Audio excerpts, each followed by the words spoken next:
Hey guys, स्वागत है आपका ग्रेड द क्लास ये ऑफिशियल चैनल पे। मैं सूरज कुमार आप बात पर फिर से स्वागत करता हूँ। आज हम लोग बात करने वाले हैं एमएससी एजी एंट्रेंस एग्ज़ाम प्रिपरेशन के लिए। अगर आप यूपी कैटेट एंट्रेंस एग्ज़ाम का प्रिपरेशन करना चाहते हैं पीजी के लिए, तो उसके लिए क्या क्या बुक रहने वाली है, कैसा सिलेबस रहने वाला है और क्या स्टडी प्लान रहनी चाहिए विद इन 3 मंथ या 2 मंथ के लिए। 15 फरवरी के बाद इसका फॉर्म आ जाएगा। उसके बाद मई 15 to 16 मई के आसपास इसका एग्ज़ाम जो है वो कंडक्ट होता है। तो समय भी कम बचा है। इस थोड़े से समय में आप लोग अच्छी प्रिपरेशन कैसे कर सकते हैं उसके बारे में हम इस वीडियो में बात करने वाले हैं। तो चलिए स्टार्ट करते हैं। आप हमारे चैनल पे नए हैं तो हमारे चैनल को सब्सक्राइब करें और लाइक करें। चलिए स्टार्ट करते हैं। हम लोग क्या क्या बात करने वाले हैं इसमें। तो सबसे पहले हम बात करने वाले हैं कि अगर आप पीजी के एंट्रेंस के लिए जा रहे हैं तो क्या क्या अपॉर्चुनिटी रहने वाली है। अगर आपने बीएससी अपना होम साइंस से किया है तो होम साइंस से भी आप कर सकते हैं पीजी, इसमें सिलेबस मेंशन है। और अगर आप एमएससी एजी से करना चाहते हैं, एजी मतलब एमएससी एजी एग्रोनॉमी हार्टिकल्चर सॉइल साइंस, अगर आप उस किसी स्ट्रीम में जाना चाहते हैं तो उसके लिए क्या सिलेबस होने वाला है। अगर आप एमएससी वेटरनरी साइंस में जाना चाहते हैं तो उसके लिए क्या सिलेबस रहने वाला है। तीनों सिलेबस के बारे में हम आपको डिटेल्स में बताएंगे। तो तीनों सिलेबस में जो कॉमन है वो जनरल स्टडीज़ है। जो जनरल स्टडीज़ बेसिकली 25 क्वेश्चन पूछे जाएंगे और वो जनरल स्टडीज़ बहुत बेसिक रहेंगे, ज़्यादा डिफ़िकल्टी लेवल उसका नहीं रहता है, नॉर्मल क्वेश्चन रहता है। वो भी क्वेश्चन जो है कुछ करंट के क्वेश्चन रहते हैं, पुरस्कार से संबंधित रहते हैं। बाकी एग्रीकल्चर से जो रिलेटेड डेट्स होती हैं, जैसे फॉरेस्ट डे कब सेलिब्रेट किया जाता है, इन्वायरमेंटल डे कब सेलिब्रेट किया जाता है, तो ऐसे बेसिक क्वेश्चन जो है जनरल स्टडीज़ में भी रहता है। तो उसके लिए क्या बुक आपको पढ़नी चाहिए उसके लिए भी बताएंगे। तो जो सबसे कॉमन है हम लोगों का वो है ये एमएससी एजी, जिसके लिए हम लोग प्रिपेयर करने जा रहे हैं। तो जो इसमें देखिए सिलेबस जो है इसका 3 सेक्शन में डिवाइड होता है, ए सेक्शन, बी सेक्शन और C section. A B C section 3 part में ये पेपर पूरा आपका डिवाइड होता है। टोटल क्वेश्चन जो है टोटल 200 मार्क्स के होते हैं, जिसमें टोटल 200 क्वेश्चन होते हैं। टोटल 200 क्वेश्चन होते हैं और इसमें क्वेश्चन मार्क जो क्वेश्चन होते हैं वो उसमें नेगेटिव मार्किंग होती है। इसको भी ध्यान रखना आपको कि जो क्वेश्चन नेगेटिव मार्किंग भी होते हैं इसमें।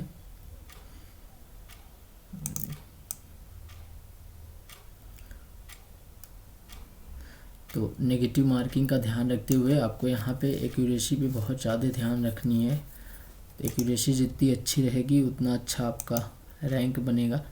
अगर जितनी अच्छी रैंक है उस हिसाब से आपका जो भी आप जिस भी डिसिप्लिन से जाना चाहते हैं, सपोज कि आप एग्रोनॉमी से जाना चाहते हैं एग्रो मिल सकती है, आप सॉइल साइंस से जाना चाहते हैं तो आपको सॉइल साइंस मिल सकता है।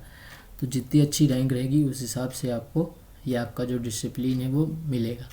तो 200 क्वेश्चन का टोटल पेपर होता है, जिसमें 3 सेक्शन डिवाइड होते हैं। जिसमें पहला सेक्शन ए, बी और सी यहाँ पे देखिए दिया गया है। मतलब ए सेक्शन में केवल आपको जनरल स्टडीज़ देखने को मिलेगा। सेक्शन बी में आपको एग्रोनॉमी देखने को मिलेगा, हार्टिकल्चर देखने को मिलेगा, सॉइल साइंस देखने को मिलेगा, एग्रीकल्चर इंजीनियरिंग, एनिमल हस्बेंड्री। और ये यानी कहने का मतलब यहाँ तक आपका ये वाला जो सेक्शन दिख रहा है यहाँ तक ये आपका सेक्शन बी है और ये सेक्शन ये है और ये सेक्शन सी है। तो यहाँ से क्वेश्चन देखिए वेटेज वाइज दिए गए हैं। 25 क्वेश्चन जो है जीएस से आने वाले, जनरल स्टडीज़ से 15 क्वेश्चन एग्रोनॉमी और एग्रोमेट्रोलॉजी से आना है, 25 क्वेश्चन हार्टिकल्चर से और 9 क्वेश्चन सॉइल साइंस से, 9 क्वेश्चन एग्रीकल्चर इंजीनियरिंग से, एनिमल हस्बेंड्री से 9 question genetics and plant breeding से और 9 ही क्वेश्चन आपको, मतलब ये देखिए इस तरीके से वेटेज वाइज जो है ये कि किस पार्टिकुलर सब्जेक्ट से कितने क्वेश्चन आने हैं यहाँ पे सारा डिटेल्स में दिया है। तो आप इसे नोट करके आप उस हिसाब से फोकस कर सकते हैं कि हमें किस पे कितना ज़्यादा फोकस करना है जिससे नंबर ज़्यादा से ज़्यादा हो सके।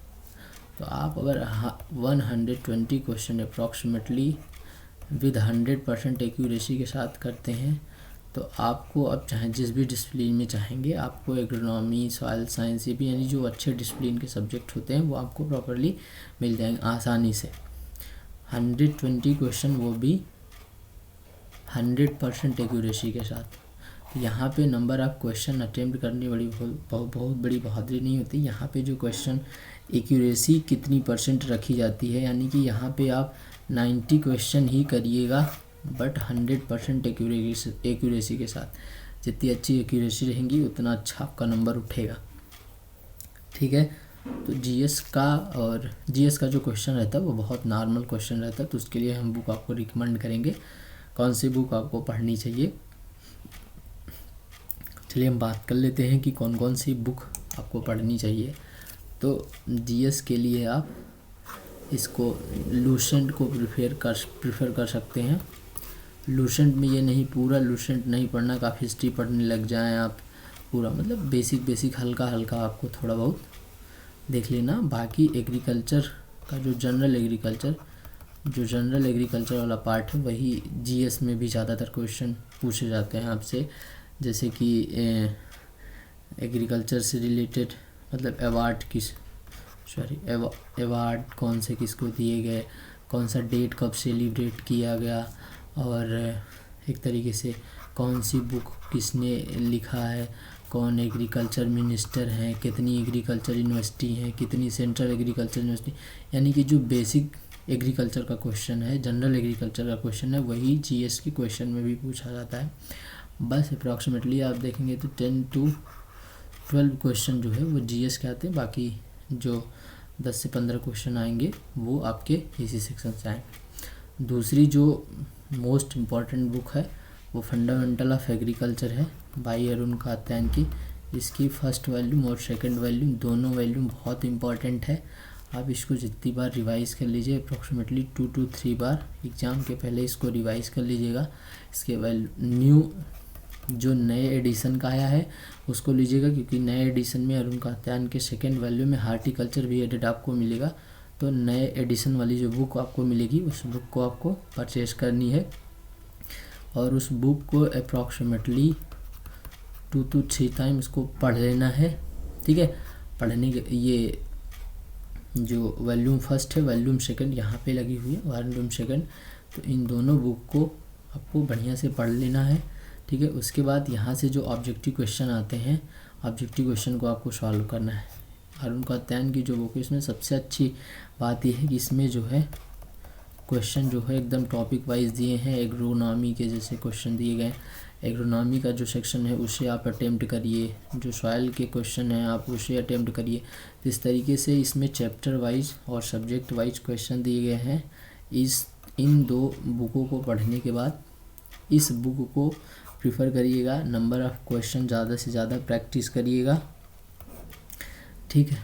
और जनरल एग्रीकल्चर के लिए इन दोनों में से जो भी बुक आपको बेस्ट लगे, वैसे सबसे अच्छी बुक तो ये निमिरा शुंडा की मानी जाती है, निमिरा शुंडा की, तो आप इसे ही परचेज़ करिएगा। इसे आप नहीं भी लेंगे तो भी कोई दिक्कत नहीं है, लेकिन ये आप ले लेंगे तो थोड़ा सा आपके लिए अच्छा होगा, क्योंकि इसमें जो प्लांट बायोटेक के क्वेश्चन दिए गए हैं, कुछ इसमें प्लांट बायोटेक के क्वेश्चन दिए गए हैं, एजी इकोनॉमिक्स के क्वेश्चन दिए गए हैं, एग्रीकल्चर इंजीनियरिंग के जो क्वेश्चन दिए गए हैं वो अच्छे लेवल के क्वेश्चन है इसमें। तो आप इसे भी, अगर आपका फाइनेंशियल प्रॉब्लम मतलब ठीक है तो आप इस बुक को भी परचेज़ कर लीजिएगा और इस बुक को भी परचेज़ कर लीजिएगा। तो बहुत ज़्यादा बुकें नहीं हैं, बस इन्हीं बुकों को आपको परचेज़ करना है। इसी में ज़्यादा से ज़्यादा रिवीजन प्लस प्रैक्टिस पे आपको ज़्यादा फोकस करना है।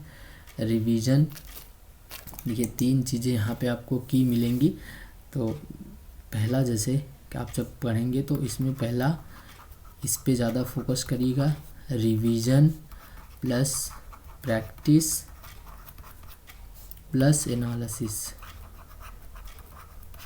ये 3 चीज़ों आपको ज़्यादा फोकस करना है। नंबर ऑफ़ क्वेश्चन ज़्यादा से ज़्यादा रिवाइज करिए, प्रैक्टिस ज़्यादा से ज़्यादा करिए। और उस वजह से आपने कोई टेस्ट अगर आप दे रहे हैं, टेस्ट एक तरीके से आपको मतलब आप ले अच्छा टेस्ट एसीसी का भी है, आप एसीसी का टेस्ट परचेज़ कर सकते हैं।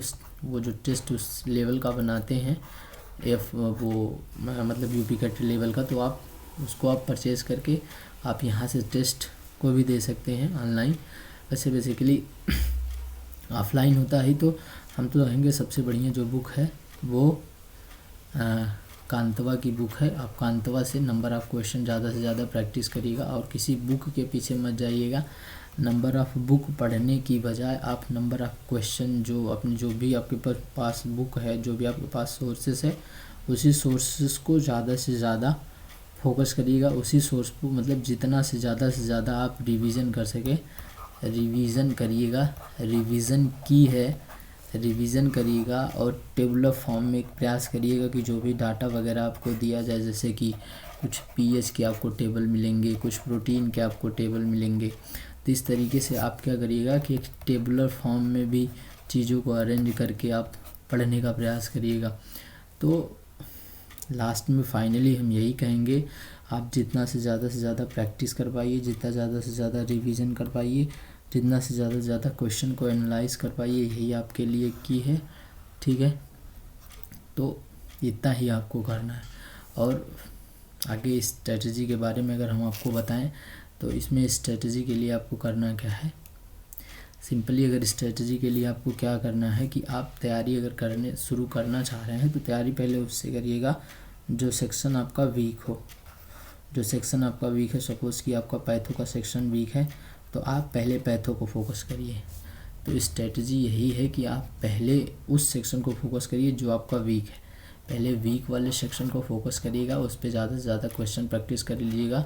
तो फिर जो पोर्शन आपका स्ट्रांग है, जैसे मान लीजिए आपका एग्रोनॉमी जो है स्ट्रांग है, आपकी सॉइल स्ट्रांग है, आपका इकोनॉमिक्स, यानी जो भी आपका सेक्शन लगता है आपको कि इसमें हमारा अच्छा पकड़ है, इसमें हम अच्छा कर पाएंगे, तो आप उस पर ज़्यादा फोकस मत करिएगा। आप फोकस करिएगा अपने वीक वाले पोर्शन पे। और इसमें ये भी ध्यान रखिएगा कि इसमें जो क्वेश्चन आते हैं वो सबसे ज़्यादा क्वेश्चन पूछे जाते हैं प्लांट ब्रीडिंग से।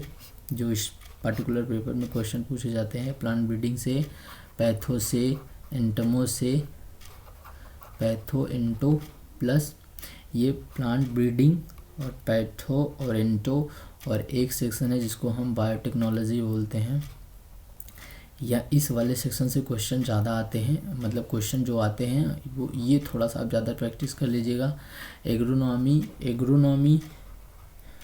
Agronomy plus soil science plus horticulture के क्वेश्चन तो सब कर ले जाएंगे, लेकिन सिलेक्शन उन्हीं का होगा जो ये 4 सेक्शन प्लांट ब्रीडिंग, पैथोलॉजी, एंटोलॉजी और इकोनॉमिक्स वाले सेक्शन पे ज़्यादा से ज़्यादा फोकस करेंगे। आप लोग प्रयास करिएगा कि आप इन सेक्शन पे ज़्यादा फोकस करने का प्रयास करिएगा। सेक्शन इस पे ज़्यादा फोकस करने का प्रयास करिएगा, इस पे कम फोकस करने का प्रयास करिएगा। ठीक है, तो ये रही पूरी स्ट्रेटजी के लिए, बस इतना ही। Thank you.